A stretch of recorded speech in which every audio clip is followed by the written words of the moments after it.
Scissor me in the middle. That's where you're supposed to do it. What is this one? We'll go to the middle. And then I saw a YouTube video and I said, that's the one. Even though technically only one of them is parked, one of them is just not running. BMW's on the lift. Will you play crickets for this part? Chirp, chirp, chirp, chirp. Will you do that? No, right now. Chirp, chirp, chirp, chirp, chirp, chirp, chirp, chirp. Intro, so we can open this. Well, you sit right there. You're in the frame. I don't know how you do your intros. What's up, guys? What's up, bros? Bromance? We got a package here. Ooh. We got a package. It's big. 800 pounds. 800 pounds. I wish we would have recorded getting it off I'm happy we the did. truck, because it was an event. Shout out to the Estes truck driver that was here, because he really did the most. No, he didn't. I did. You did the most. Thank He did the second most. He did the second most. Yeah, this is a scissor me lift. Is that the right way of saying it? Yeah, I think so. Like, that sounds right. you know, we're scissoring. Yeah, like when we scissor. Yeah, when we scissor. This is a scissory lift. A sister me lift from Bendpak. We have low ceilings here, as in just about 8 feet. So I couldn't do a 2-post lift. So I did a lot of research on what would work best. At least one research. Honestly, that's really what it was. I watched one YouTube video. And this is what we came to. The MD-6XP. Goes up about 50 inches, about 50. And then lays pretty flat on the floor. You need about 4.5 inches of ground clearance. So if you don't, you get some 2x12s and you drop up on them there. Drop up on them there, 2x12s. You know what I'm saying? Can you put the BMW over top of it? It's gonna be close, but we're probably gonna get some 2x12s just Oh, that's why you said we have to go lows. Yeah. So we're gonna time lapse this Johnson. And open the garage doors. I guess we'll open up the garage doors because Brooke's sweating probably. She's sweating. Chill. But yeah, this is, something that, here's like a little, is this more reading material for the gas that tank? like instructions on how to build it? This is lifting it right, a safety manual. It's a little bit destroyed. Can I see it? Yep, there you go. It's a safety manual? Safety manual. And then we got vehicle lifting points for frame engaging lifts. This one is still in really good condition. It's nice. It almost it's like. Is it like, the inside? No, the paper or the inside isn't, but the outside looks nice. Put it in a binder. Yeah. And then we got automotive lift safety tips. Throw it. Is that the same exact thing, just a second copy? Safety requirements. This is safety requirements. I think probably the instructions are inside them. And then this is like a safety warning label for hinge framed engaging lifts. Whoa! Don't scissor me on the back end. Gonna flip forward. Scissor me in the middle. That's where you're supposed to do it. What is this one? Supposed to do it. Avoid excessive rocking of vehicle while on lift. I mean, a lot of this, clear view. Yeah, they say if the lift is a rockin', don't come a knockin'. That's true. Oh, it's a shame that this thing kind of got, gouged, because it's pretty cool. I like things like this. You can bring it.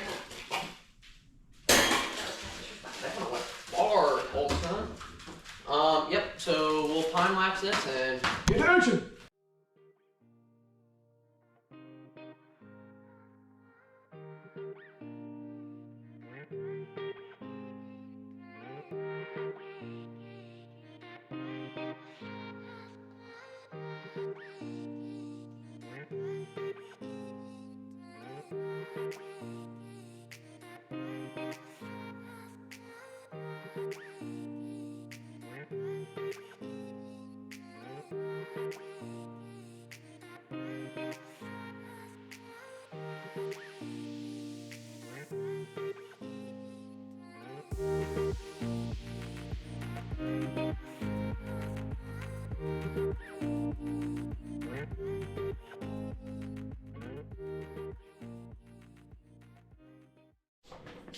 Hey, how you doing?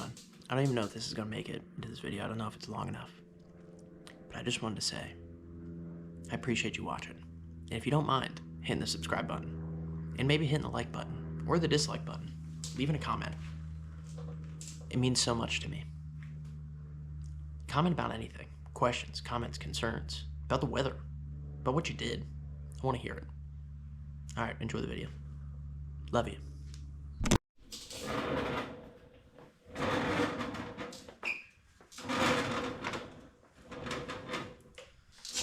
Oven shot. We love the oven shots. Classically, once again, the GoPro didn't die on its own this time. I let it die. But with the shakiness, I'm doing it on purpose. I could literally pick this up and just do this, but what's the point of that? Well, I can just do a shaky cam. Shaky cam. Ah! Check that shots now. Boom. Kinda got it built up. We got out of the box. I got everything broken down. Brooke, once again, massive help. I got the over here. This is like the pump and everything. That just attaches to one bracket, which attaches to another bracket. I had to go pick up some hydraulic oil. That's right there. This thing isn't hard to move necessarily. It's not easy to move. I also got the line hooked up. And I noticed before people were saying about that it was hardwired in. So it must be something that Bendpak changed, because this is a quick disconnect line to that, which makes it 10 times easier for like storing or whatever the case may be. So it takes 1.5 gallons of hydraulic oil. I have AW-32 hydraulic oil. I just looked up. They had like a bunch of them listed in the manual. A bunch of them listed in the manual, and I just Googled which one's the best. Supposedly this one's the best. So I'm going to throw that in there. I have to make sure all the fittings are double, triple check tight, because that's what Bendpak says to do in their instruction manual. Read this. There's a lot of useful information. And then we can do a test lift, and once we lift it up, we can then get the legs on it. Can't really get the legs on it without it. I tried. It's a pain in the ass. But when it's in the air, it'll be a lot easier. So I'm going to fill this thing up. Like I said, 1.5 gallons of hydraulic oil is what it takes. That is the capacity. So we'll get that thrown in there and hopefully not make a mess. We're going to film this in case this is an absolute epic failure. We got it filled. It took way more than 1.5 gallons just to touch the dipstick. And these cylinders, as they expand, are going to hold fluid, which is good to know. So I'll probably have to stop by and get some more. But we're going to test this thing. And there's testing procedures right here. So plug it in. Check the area around it. Seems about good. Make sure the lift is fully lowered. Also fair. On the power unit, press and hold the up button. That scared me. Nothing leaking, right? It's lifting.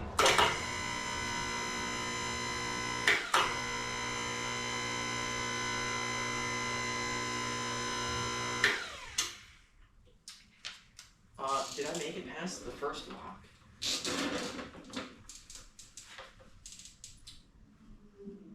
Based off of that, I don't think so.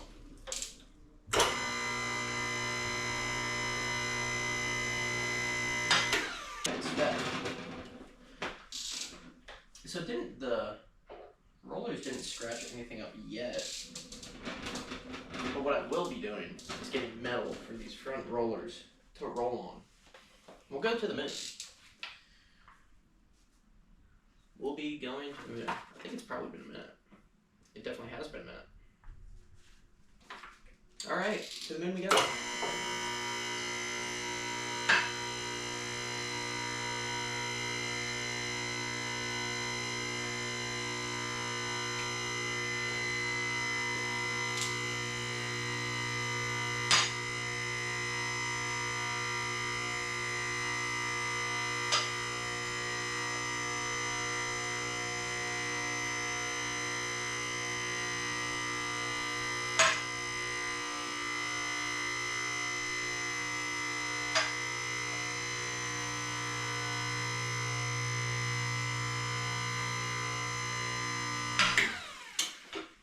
that.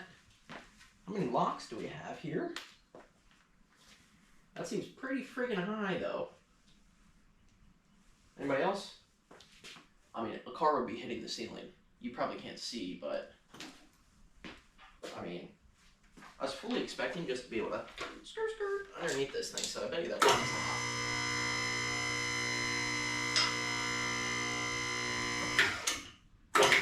Yep, that is the last lock.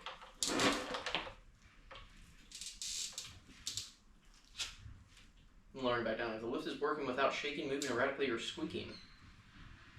Let's hope.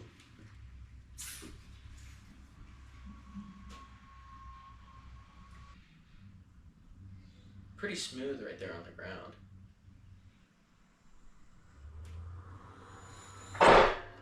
Nice. Alright, now we're gonna wait a minute. I'm not gonna bore you with this. I'll keep doing it until it doesn't shake, and then we'll go from there. There she blows. I got the legs on, the feet, whatever you want to call them. This is a 30mm socket. Luckily, when I was young... Whoa! Whoa! It crash truck. When I was a wee lad, I bought this set of Craftsman 12-point sockets. Mondo boys. It was up from like 28 to I think 36 because I was like, I'm gonna own a 240 one day. And I'm gonna need an axle socket. Boom. There you go. Yeah. This is it. So I'm gonna take this opportunity to clean out underneath it. It's actually not bad. I don't think this is in this garage. This will never be a workable height. At least, yeah, no, it won't. Not in the position that it's at, because even if I had the garage door closed, the garage door opener would still get in the way. Big boy shit.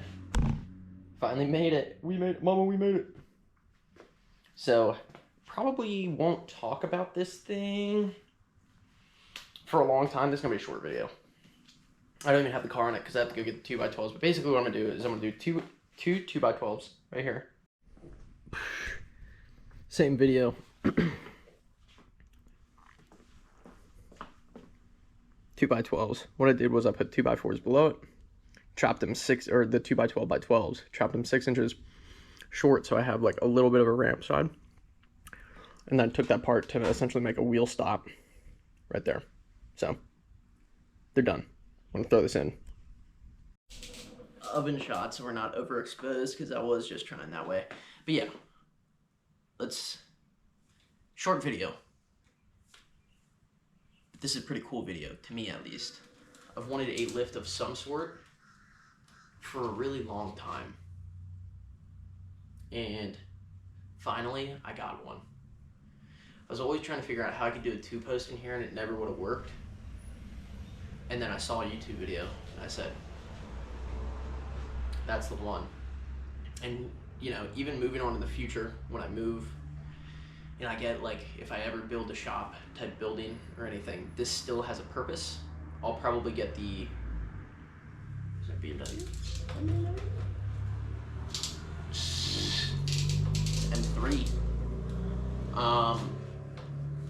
This will still have a purpose. I'll probably get the ground recessed in the concrete, like recessed, so this can kind of sit in the ground. Because I think that would be the smart idea. How am I going to get it in there? It's a great question. Didn't think of that one. Nothing a forklift rental can't handle. Anyway, rambling. But yeah, I think that moving forward, this will always have a place in my life as long as I take care of it. Maintenance seems pretty easy. It is small profile. It's not a massive taking up at the garage. I'll still be able to park 2 cars in here, even though technically only one of them is parked. One of them is just not running. Yeah. So, and this will allow me to, I can work on anything. This thing lifts up to 6,000 pounds. So that's any car. I wouldn't even be able to lift a truck in here, I don't think, without it hitting. I'd probably lift the Ranger if I pulled it. Anyway, rambling. Yeah, this is sick. Thank you, Bendpak. Thank you, Curtis from Bendpak, the GOAT. Helped me out and kept calling me, which I appreciate because I'm lazy. So that dude's the real GOAT. Shout out to Curtis. Hit him up. Curtis at Bendpak. the GOAT, the legend. Helped me figure out that this is going to be perfect for me, it's going to work for me, and it is so far. Haven't lifted anything with it, but I'm looking forward to seeing what we can get into with this. Listen, this video keeps going. I said I was just going to stop it, but I haven't even edited the video yet, so I might as well. It's my first time putting the BMW up on the lift. Just yesterday. There we go. Just yesterday is when I kind of finished cleaning out the garage and getting room and getting the wood in here and everything.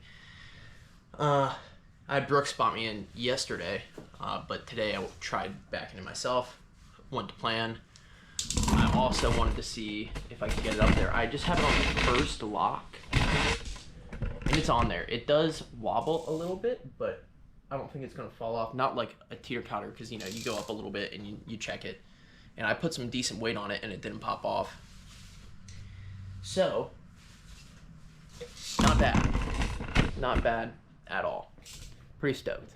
Alright, now cut to the wrapping up of the video. That's this. BMW's on the lift. This is on the first lock. I still got, like, before the door, because it kind of lands on the windshield. I got another few feet of clearance, but already this is higher than I would ever get this thing up on jack stands. So it's nice. And you know what this means? Crank hub coming up once I decide to make sure the Ranger's good to go. Alright, anyway, thanks for watching. Don't mind the rambling. Subscribe if you want to subscribe and stick around. We're getting some things, as you can tell. Like the video if you liked the video. Dislike it if you dislike it. Leave a comment on why you liked and or disliked it. If you have any questions about the lift, let me know. Yeah. Thanks for watching. Appreciate your time. Have a great morning, afternoon, evening, middle of the night. Love you, bye.